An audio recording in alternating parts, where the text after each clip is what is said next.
السلام عليكم ورحمة الله وبركاته. يسعد أوقاتكم أصدقائي. نبدأ بالصلاة على رسول الله صلى الله عليه وسلم. بتمنى من كل المتابعين الضغط على زر اللايك والاشتراك في القناة لنقدم لكم المزيد وآخر الأخبار الميركاتو والدوريات في آخر أخباره. اليوم عنا مجموعة أخبار عن انتقالات الميركاتو الجاري. عنا خبر من كيليان مبابي، عن كباتن برشلونة، عن هاري كين، عن جوريسكا، يعني شوية أخبار رح نجمعها لكم ورح نستعرضها معكم، فخلوكم معنا يسعد أوقاتكم. رح نبدأ في خبر وتحديث بشأن قضية كيليان مبابي. يا جماعة بدكم تتحملونا بهاي القصة. يعني أنا نشرت فيديوهين أو 3 عن مبابي سابقا، وصرت أقول يعني أنه ما بدي أنشر كتير عن مبابي لأنه كل يوم في سيرة شكل وكل يوم في أخبار شكل. فإذا بدنا ننشر عن قضية مبابي يعني بصراحة كل 3 ساعات 4 ساعات في خبر عن مبابي، يعني بعدين بتصير القناة اسمها مسلسل مبابي. يعني بصراحة الناس زهقت وملت، لكن بجد شكلنا مطولين لآخر الميركاتو يا جماعة. كل نهار حدث جديد بالقصة، كل 3 ساعات خبر شكل. مبابي والخليفي شيء غير، ناصر الخليفي شيء يعني غير معقول. وين راح تنتهي هاي الصفقة ما حدا عارف. آخر تحديث للقصة انه باريس سان جيرمان عم تتبع سياسة أرض محروقة، يعني عم تصعد الحوار وعم تصعد الشي اللي عم تعمله بالتصريحات والأفعال مع مبابي بشكل كبير. يعني عم تقول إذا أنا بدي أخسر بالنهاية بدي أخسر، رح خسر الكل معي، ما رح أخسر لحالي. فأول خطوة اتخذتها هي عدم أخذ مبابي إلى اليابان بالجولة التحضيرية، وهذا كان تصعيد خطير للقضية فعلا. يعني اللاعب عم يشوف حاله انه هو لا عم يجهز نفسه للموسم، ولا ريال مدريد عم يقدم مع عرض، والامور باردة كتير وتصريحاته يعني حتى مبابي ما عم يحكي ابدا. الخلافي كل نهار والتاني بيطلع بشي جديد يعني، واللاعب ملتزم الصمت. اصدقائي هلا نحن عم بنقل انا لكم الاخبار التازة عن جد. يعني هي اخر التحديثات بقضية مبابي. بجوز بعد الفيديو او بعد يوم بعد بيوم تنزل اخبار انه والله التصريحات قديمة، هالاخبار قديمة.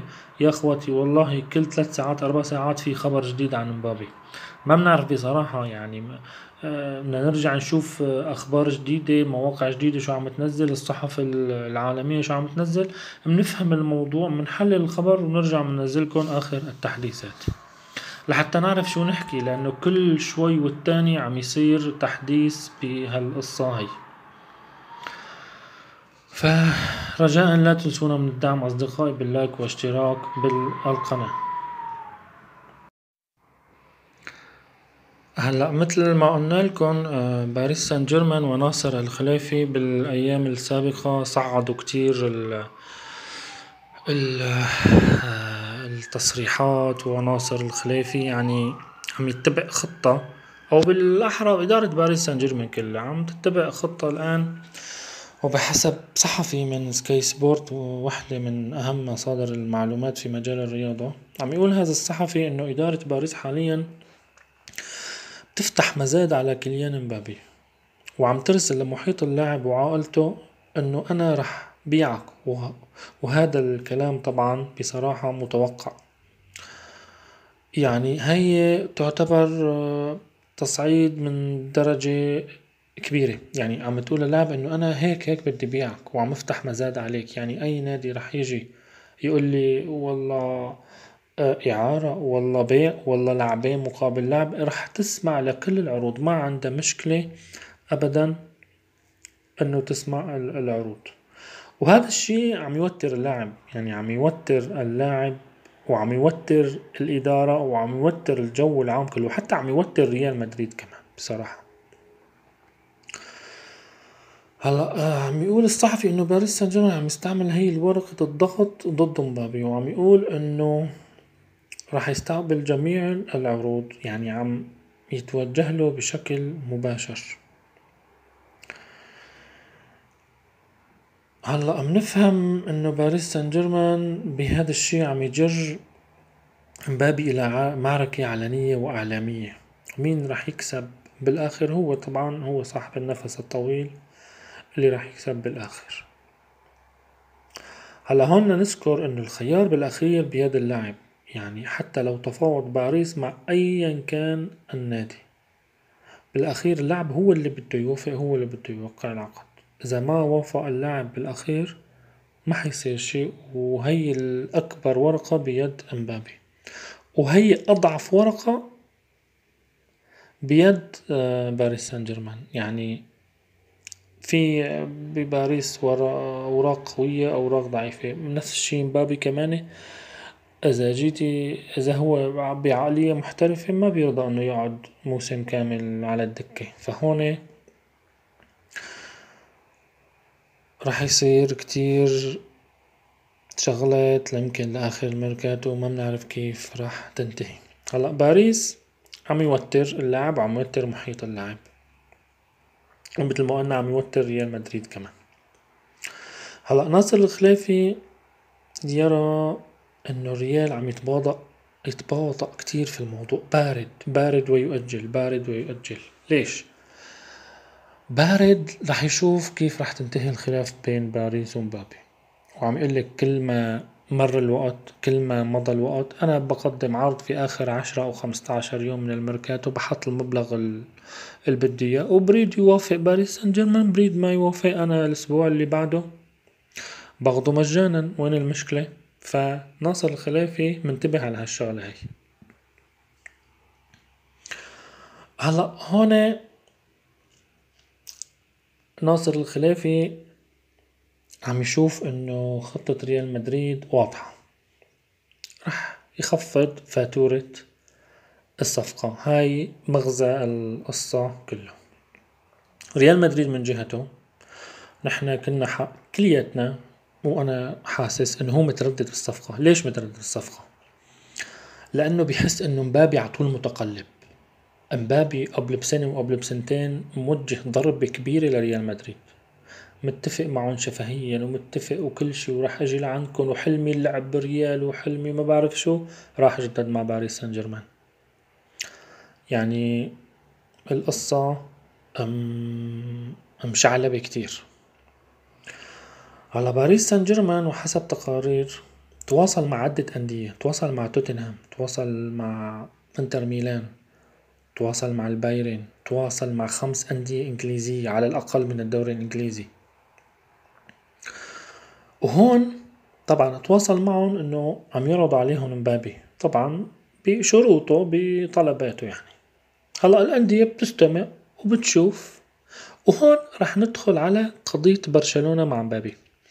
هلا امبارحة ضجت مواقع التواصل الاجتماعي بخبر انا بصراحة ما شلته من ارضه، يعني انه والله بإدارة باريس سان جيرمان عم تجتمع مع برشلونة على سكايب وعلى الزوم، مكالمة الكترونية فيديو، وعرضوا عليهم مبابي وإدارة برشلونة عرضت كم لاعب وبتفقوا على صيغة معينة. انا بصراحة هذا الخبر كله ما اقتنعت فيه. بجوز يعني لا شيء يعني وارد انه برشلونة يستمع، ما في مشكلة، اما يفكر في جديا في مبابي فهذا امر شبه مستحيل.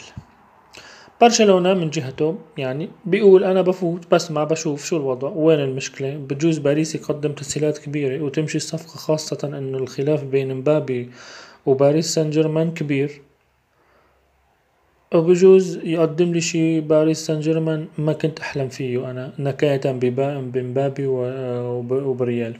لكن كلياتنا بنعرف انه الصفقة يعني مو شبه مستحيلة على برشلونة نظرا للأحوال المادية على أرض الواقع.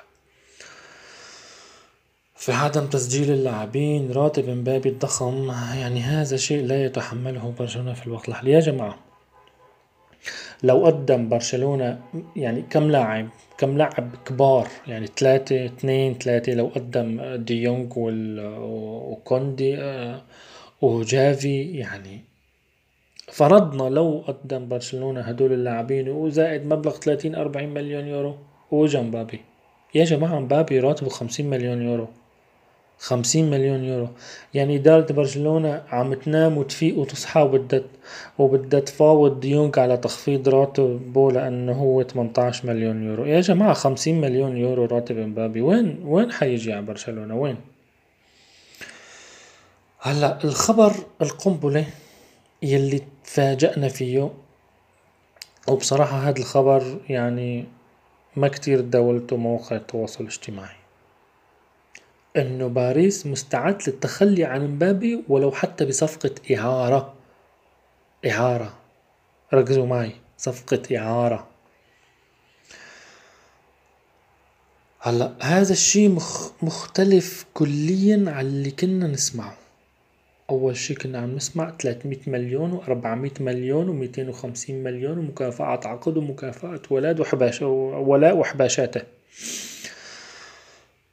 هن مستعدين يتخلوا عن مبابي مجانا الموسم الجاي، بس شرط هالسنة يبعتوه إعارة. هلا شلون بدها تصير الإعارة؟ النادي اللي بده ياخده إعارة راح يدفع 70 من 50 ل 70 مليون راتب مبابي، زائد راح يدفع 80 مليون مكافأة لمبابي. قديش صاروا 100 تقريبا 150 مليون. اللي بده ياخد مبابي بيدفع 150 مليون وبياخد مبابي، بتخلص هاي السنة الإعارة، بيوقع معه عقد جديد السنة اللي جاي يصطفل اللاعب للنادي وبيصير عقد جديد. هلا هاي الصيغة مناسبة لريال مدريد. هي خطوة صعبة على يعني صعبة تصير إن على باريس، بس خطوة كتير كتير كتير حلوة على باريس والريال. يمكن تكون هاي القصة مناسبة له.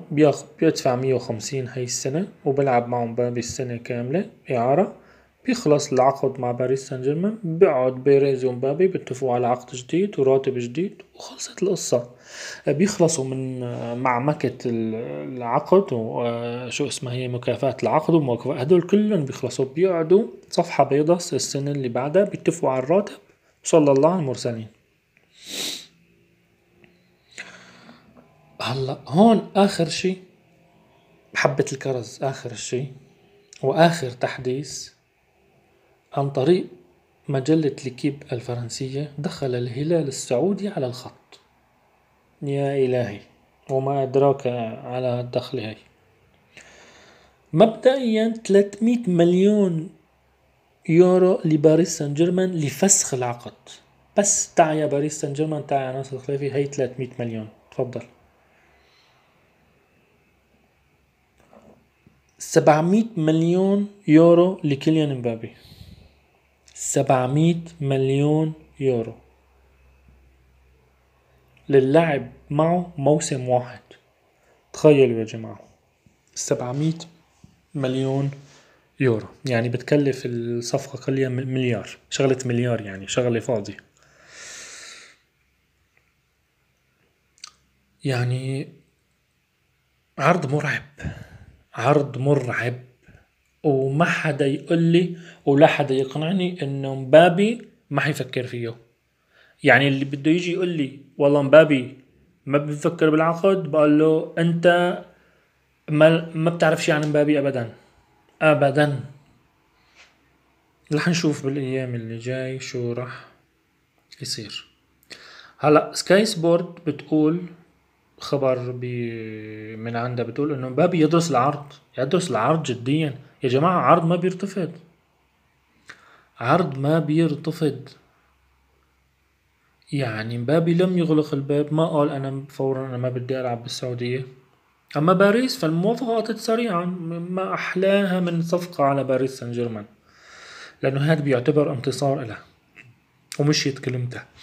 ما خلت مبابي يضل معه هالسنة وبعته بالرقم اللي بدها اياه واكتر. كمان بنقول اخر شي الموافقة للاعب ايه او لا. هلا الهلال السعودي عم يقول انه انا بقدم حل لجميع الاطراف. ريال مدريد بدك مبابي، بتاخده صيف 24، تتفق معه على راتب جديد وبتاخده. مبابي بدك اموال، تعال عندي انا برضيك وبرضي ذريتك كلها وفوقهم حبة مسك كمان. هي رضا ريال مدريد ورضا مبابي. باريس سان جيرمان شو بدك يا باريس؟ بدك تبيع مبابي؟ تعال هاي 300 مليون. اكبر المستفيدين هو باريس سان جيرمان اذا صارت الصفقة هاي. وهيك بيتفضى لشؤون فريقه بقيادة لويس انريكي، وبجيب اللاعبين الناقصينه وبندار شوي لفريقه، لانه باريس سان جيرمان شغله الشاغل هلا كله امبابي. هلا اخيرا رح نتساءل مع بعض كلياتنا اصدقائي، هل ممكن امبابي يقبل العرض؟ هلا امبابي المعطيات اللي قدامه شو؟ انه باريس مصعد الموقف، صح. انه باريس انه راح يصعد اكتر، راح يبدأ الموسم يقعدوا على الدكة، صح. ريال مدريد من جهته بارد، صح. طيب وانا بدي العب وبدي اموال، برجع بقول لا حدا يقنعني انه والله مبابي متجه للمجد، بس متجه انه بس يلعب بريال مدريد وبس بده القاب وبس بده بلندور وبس بده كرة ذهبية وبده ذا بيست وبده هالقصص هاي. لا، مبابي بده مع هدول كله اموال، ما بيتنازل، بده اموال. طيب ليش ما يقول لحاله خليني العب انا مع الهلال السعودي هاي السنة واكسب اموال طائلة قد اللي باخده مع الريال و20 مرة، وهيك ما بقعد على الدكة، وهيك ما بشوه صورتي بفرنسا، وهيك ما بشوه صورتي قدام الجماهير الفرنسية، وبالنهاية بطلع بقول انا عملت هالشي كرمال فرنسا. يعني ببساطة شديدة. يا جماعة العرض لا يقاوم، بصراحة العرض لا يقاوم.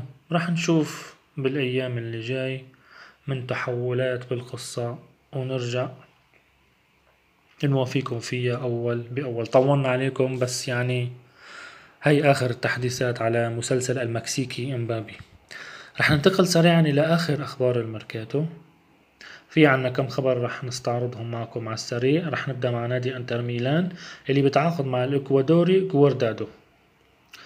يعني هاي الصفقات المجانية تعودنا عليها مع انتر ميلان. اللاعب كان مع اليوفي ومستوى جيد نسبيا، لاعب بجيد اللعب جناح وظهير ايضا. يعني اللاعب عمره كبير، بس يعني انتر ميلان متعود على هاي الصفقات وبيعرف كيف يروض لاعبيه بهالأعمار هاي ويستفيد منهم، كان بالدوري الإيطالي الكالتشيو أو بدوري الأبطال. رح نبقى بميلانو، ولكن مع أخبار الروسونيري إسي ميلان اللي عم يقترب منه المهاجم جاكويزي لاعب فياريال، لاعب جريء ومهارة عالية. هلا اللاعب هو مركزه جناح هجومي. هلا بيتعارض مركزه مع اللاعب اللي اشتراه ميلان كريستيان بوليزيتش، لاعب الامريكي كمان لاعب جيد. انا بظن انه بوليسيتش رح يصير صانع العاب، يدخل العمق ويفضي المكان لجاكويزي، لانه جاكويزي بالامام لاعب هداف، مو يعني هداف لكن مو مثل السوبر ستار، ما بنحسن نقول عليه مهاجم سوبر ستار، اما مهاجم جيد يعني. وراح يفضي المساحة طبعا بوليسيتش له، ونشوف كيف راح يزبط المدرب تشكيلة الميلان هاي السنة. راح ننتقل سريعا إلى ألمانيا وآخر أخبار هاري كين. البايرن عمل حركة الأسبوع الماضي، راح على يوفنتوس على اللاعب فلاهوفيتش، وصار يسأل عن السعر ويسأل عن اللاعب، يعني كورقة ضغط على إدارة توتنهام انه شوفوا انه نحن عم نفاوض غير مهاجم، يعني مشان تطروا شوي يعني. هلا البايرن ما تحمل ورجع بهاليومين، رجع على هاري كين وحاطط هاري كين براسه. مع في اخبار عن اتفاق البايرن مع اللاعب، اتفاق شبه نهائي، يعني عقد 5 سنوات وراتب 20 مليون يورو في السنة الواحدة. هلا البايرن عارف شو بيعمل، رغم بعض الاصوات اللي بتقول لاعب عمره 30 سنة شو بتعطوه عقد 5 سنين، يعني يصير عمره 35 وهو قلب هجوم بايرن ميونخ. في اصوات معارضة. وليش 20 مليون بالموسم الواحد؟ يعني بكرة بيطلع لنا بقية اللاعبين عند التجديد بيقولوا متنا مثل هاري كين او انقص شوي كمان. لنشوف كمان شو راح يصير في مسلسل هاري كين. عنا خبر كمان من جوريسكا، اللاعب الألماني مطروح للبيع عن طريق البايرن. أبرز المرشحين للظفر في مانشستر يونايتد. طبعا اللاعب جيد إلى ممتاز، لكن هاي السنة اللي راحت صار في بعض المشاكل مع الجماهير، صار في بعض المشاكل مع الإدارة بعد خروج نيكلزمان المدرب السابق. هو من أحد رجالات المدرب السابق نيكلزمان. وتوماس توخيل يعني مبين انه ما راح يعتمد على اللاعب وخارج خططه. ابرز المرشحين مانشستر يونايتد، وبظن انه حتكون الصفقة كتير حلوة لمانشستر يونايتد وجماهير مانشستر يونايتد. اخر خبر معنا اليوم عن كباتن برشلونة.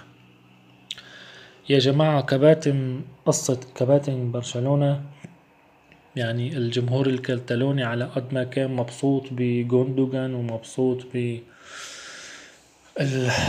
الصفقتين اللي صاروا المجانيات، اجاهم خبر انه القائد هاي السنة الاول هو سيرجيو روبرتو.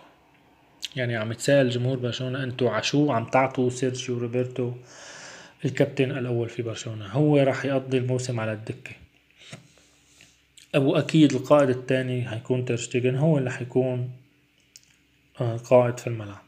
القائد الثالث راح يكون اروخو، والقائد الرابع ديونج.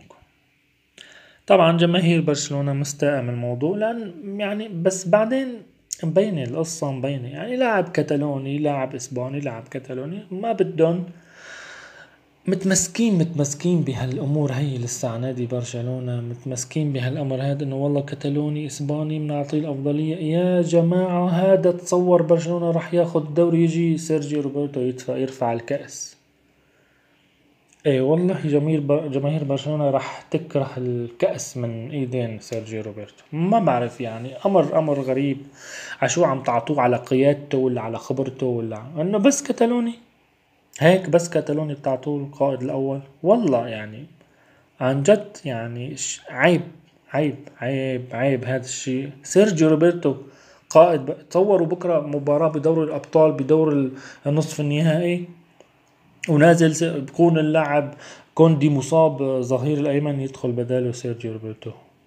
تكون المباراة مع مانشستر يونايتد الكابتن برونو فرنانديز، او تكون المباراة مع مانشستر سيتي دي بروين الكابتن، يجي يوقف قدامه سيرجيو روبرتو.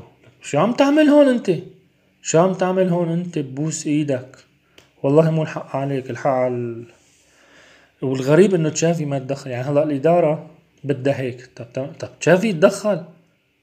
مو حرام ولو تكريما، ولو احتراما. ليفاندوسكي موجود، ومعلش ترجع ان احنا موافقين انه هو القائد الثاني، هو راح يشيل الشارع على طول، بما انه هالكتكوت احتياط على طول. طب حطوا القائد الثاني ليفاندوسكي. معقول يا جماعة روبرت ليفاندوسكي ما تحطوه مع الكباتن؟ امر غريب كتير. طبعا جماهير برشلونة متعودة على هالجلطات هاي، والله يعينها ويساعدها. ختاما أصدقائي، بتمنى يكون قلنا لكم الصورة بشكل واضح. لا تنسونا من الدعم، اللايك والاشتراك. يسعد أوقاتكم جميعا. نختم بالصلاة على رسول الله صلى الله عليه وسلم. السلام عليكم.